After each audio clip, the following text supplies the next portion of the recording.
Listen to what President of Ghana and other African leaders said about reparation being paid to Africans by the West for their evil deeds of the past.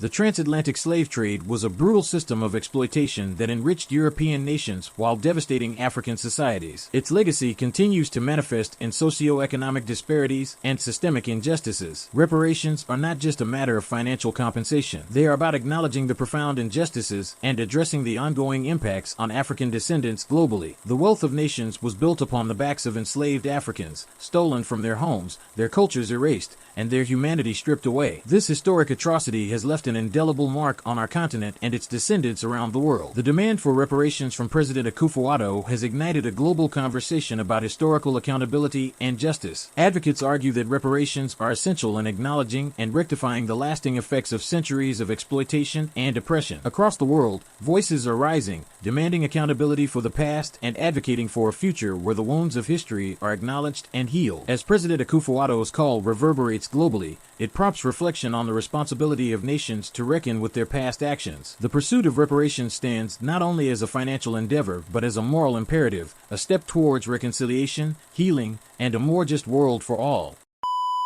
Healing the shadows of history, a global quest for reparations, and a defining moment on the world stage, the President of Ghana, Nana Akufo-Addo, stood resolute, demanding reparations from Western powers for the historical injustices inflicted upon Africa and its diaspora. This call echoed through the corridors of power, stirring a global conversation on the responsibilities owed to heal the wounds of the past. Amidst this fervor for reconciliation, a remarkable event unfolded as King Charles, representing the British monarchy, made an unprecedented journey to Kenya. In a solemn ceremony on the plains of Nairobi, King Charles knelt before dignitaries, elders, and descendants of those affected by the British Empire's colonial rule. With humility and sincerity, he offered an apology on behalf of the old British Empire, acknowledging the pain and suffering caused by centuries of colonization. The wrongdoings of the past are a cause of the greatest sorrow and the deepest regret. There were abhorrent and unjustifiable acts of violence committed against Kenyans, and for that, there can be no excuse. The King made reference to painful aspects of the UK and Kenya's shared history, including the Mau Mau Rebellion of the 1950s, where thousands of Kenyans were killed. Though Britain has given nearly £20 million in compensation to the Mau Mau tribe, others have received nothing, nor has there ever been a formal apology. Simultaneously, in a gesture of humility and reconciliation, the Chancellor of Germany stood on the shores of Tanzania, once Tanganyika, expressing profound remorse for the atrocities committed during the German colonization era. Chancellor's presence was symbolic, a beacon of hope for acknowledging the dark chapters of history. He sought forgiveness from the Tanzanian people, recognizing the scars left by the past and vowing to work towards a future of mutual understanding and cooperation. These pivotal moments marked a shift in global consciousness, an acknowledgement of the enduring legacies of colonialism and slavery, and a collective commitment to address historical injustices. The demand for reparations, long overdue, gained traction as nations grappled with their roles in perpetuating systemic oppression and exploitation. Germany's president on Wednesday apologized for killings under colonial rule in Tanzania as he met descendants of Chief Songea Mbano, executed for leading a revolt.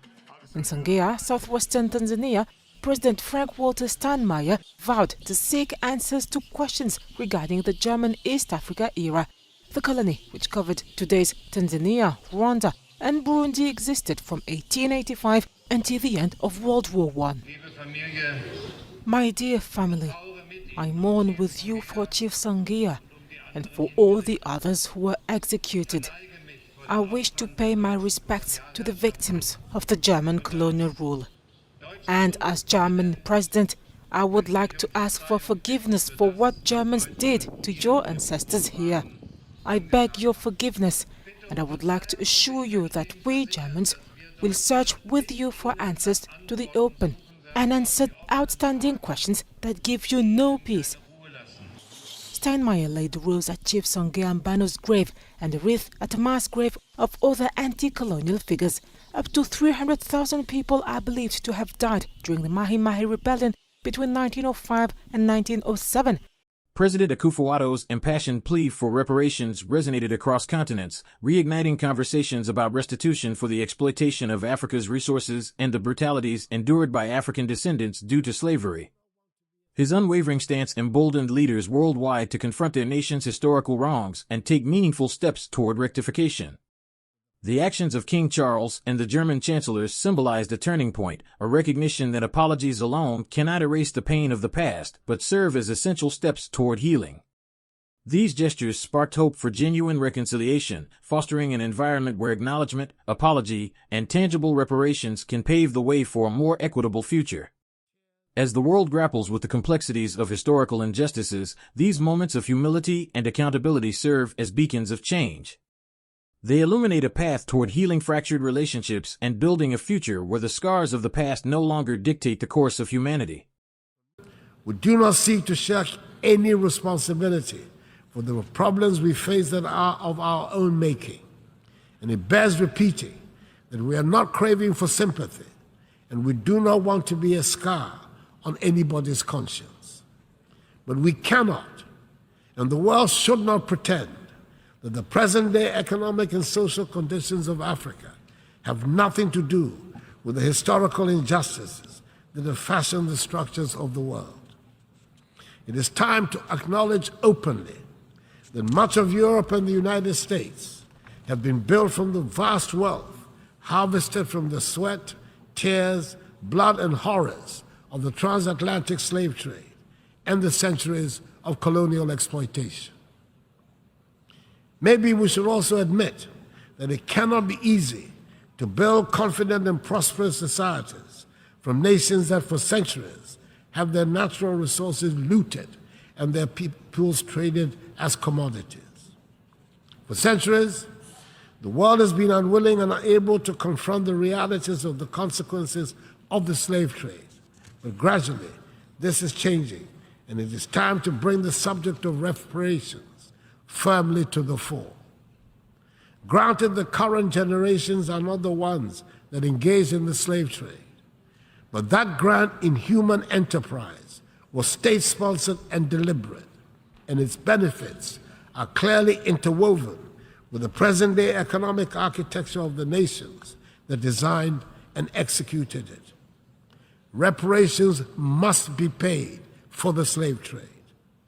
No amount of money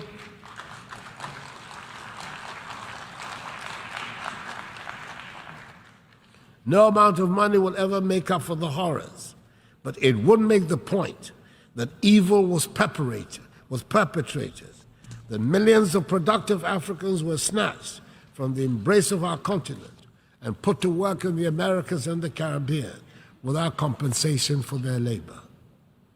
If there are any hesitations in some minds about the paying of reparations, it is worth considering the fact that when slavery was abolished, the slave owners were compensated for the loss of the slaves because the human beings were labeled as property, deemed to be commodities. Surely, this is a matter that the world must confront and can no longer ignore. The African Union has authorized Ghana to hold a global conference on the issue in November in Accra. The quest for reparations is not merely about financial compensation, but a moral imperative, an opportunity to right the wrongs of the past, foster understanding, and create a world where justice, equality, and dignity prevail for all. It's a journey toward redemption, a global pursuit that transcends borders, cultures, and time, a testament to the resilience and determination of humanity to confront its shadows and emerge into a brighter, more just future.